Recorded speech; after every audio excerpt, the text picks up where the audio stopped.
tatkala Nabi besar Muhammad sallallahu alaihi wasallam sedang duduk bersama para sahabatnya, tiba-tiba sebagaimana Sayyidina Umar ibn al-Khattab, beliau menceritakan kejadian tersebut. Ketika kami sedang duduk bersama Nabi Muhammad sallallahu alaihi wasallam, tiba-tiba datang ke tengah-tengah kami seorang laki-laki yang tidak kami kenal. Dan orang ini tidak seperti baru datang dari perjalanan yang jauh. Sebab Sayyidina Umar mengatakan demikian, itu beliau berbicara tentang Jaziratul Arab, negeri padang pasir. Kota Madinah, ya, apabila ada orang asing yang datang pasti akan bertamu, tinggal di rumah salah seorang dari penduduk Madinah. Ini semua yang duduk bersama Nabi Muhammad dari para sahabat nggak ada yang kenal. Berarti ini bukan tamu yang kemarin datang nginep di rumah salah seorang dari mereka. Artinya pastinya nih orang dari perjalanan jauh langsung kemari, langsung ke majelis. Tapi kata Sayyidina Umar, yang aneh, ini tidak terlihat, tidak nampak pada diri orang tersebut tanda-tanda melakukan perjalanan. Kita dari rumah mandi bersih mau hadir majelis, naik sepeda motor kemari, tanda-tanda perjalanan kelihatan, keringat, debu, tapi ini tidak terlihat. Bajunya bersih putih, kepalanya nggak ada debu, rambutnya hitam pekat nggak ada debu. Ini dari mana munculnya?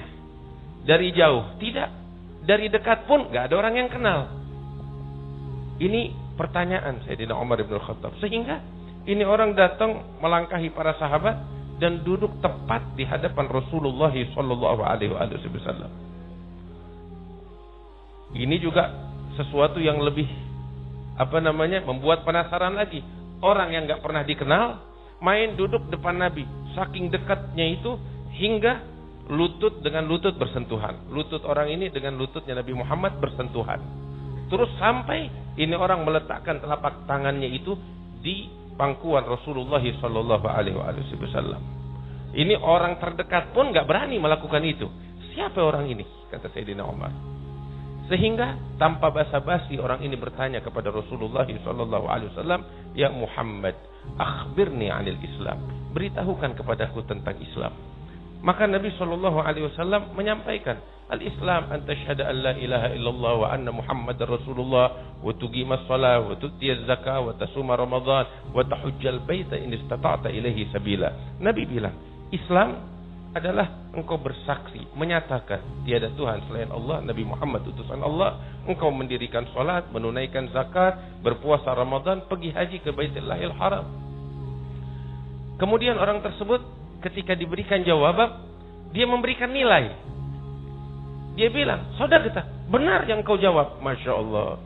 Artinya, ini orang mau nanya, apa mau menilai, apa mau ngetes.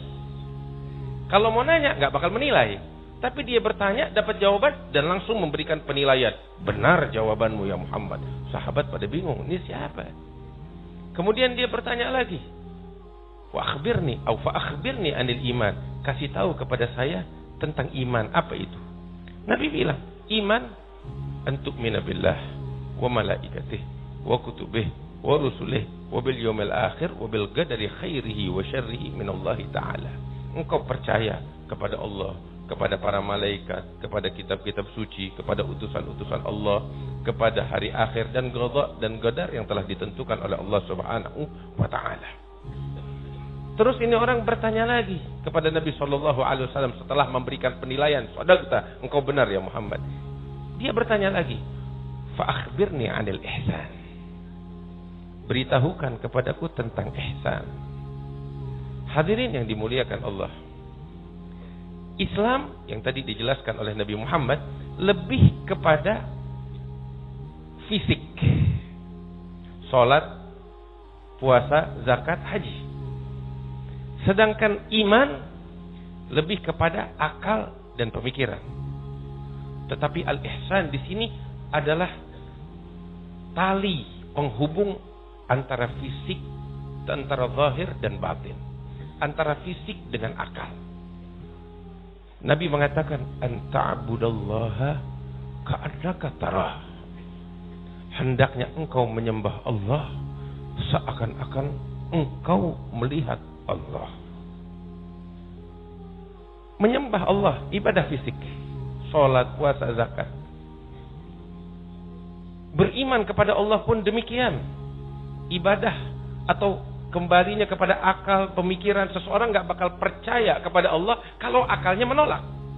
Dia akan percaya keberadaan Allah setelah akalnya menerima itu dengan hujjah, dengan dalil-dalilnya. Tetapi ibadah fisik dan akal belum cukup kalau tidak dipadukan. Apa itu? Engkau menyembahnya seakan-akan engkau melihat Allah. Engkau percaya kan ada Allah. Engkau percaya Allah Ta'ala berkuasa, muttali', mengetahui segala sesuatu. La yahdutsu haditsun illa biqada'ihi wa qadarihi wa iradatihi. Gak ada sesuatu yang terjadi di alam raya ini melainkan atas ketentuan Allah, atas kehendak Allah, di bawah kekuasaan Allah Subhanahu wa ta'ala. Allah Maha mengetahui. Allah melihat segala gerak-gerik hambanya. Kita percaya akan hati itu. Dan kita percaya betul Allah tidak tidur, senantiasa melihat apa yang kita lakukan. Nabi mengatakan kepada kita sekalian, al-ihsan an ta'budallaha ka'annaka tarah.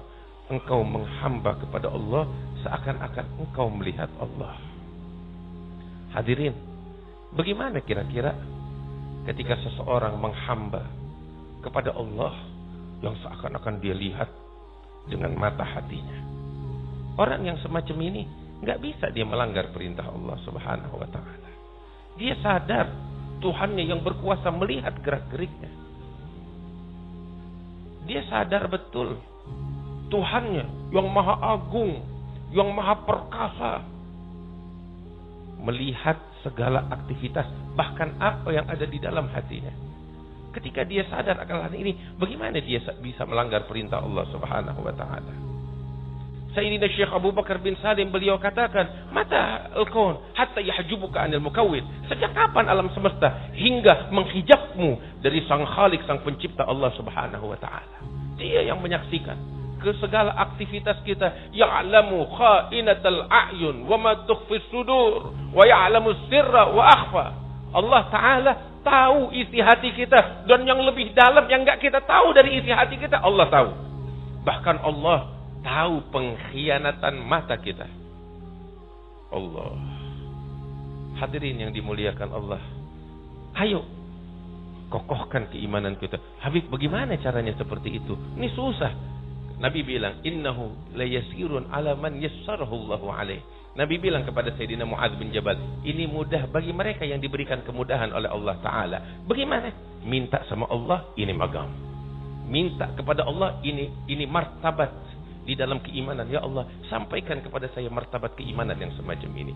Sebab hadirin, kalau kita cuma minta sama Allah doa urusan dunia, ya Rabb kasih saya rezeki, ya Rabb kasih saya jodoh, ya Rabb kasih saya harta, kekayaan, kasih saya kerjaan, sampai kapan? Itu dunia udah ditanggung sama Allah. Tapi kalau kita mau minta sama Allah Subhanahu wa ta'ala, minta derajat kewalian, minta magam keimanan. Al-Habib Umar bin Abdurrahman Al-Attas, beliau bilang kepada Syekh Ali bin Abdullah Baras, tatkala Syekh Ali bin Abdullah Baras itu bilang sama Habib Umar bin Abdurrahman, ya Habib Umar, saya melihat engkau ini banyak mengajar di lembah Dau'an, di beberapa tempat, di lembah Amad dan lain sebagainya. Semua engkau dakwah kemana-mana. Tapi kok saya lihat orang-orang ini gak banyak ngambil manfaat dari engkau. Seperti, maksudnya mengambil manfaat banyak, tetapi manfaat yang khusus, yang istimewa. Seperti Syekh Ali bin Abdullah Baras mengambil manfaat besar sampai jadi wali besar dari Umar bin Abdurrahman Al-Attas.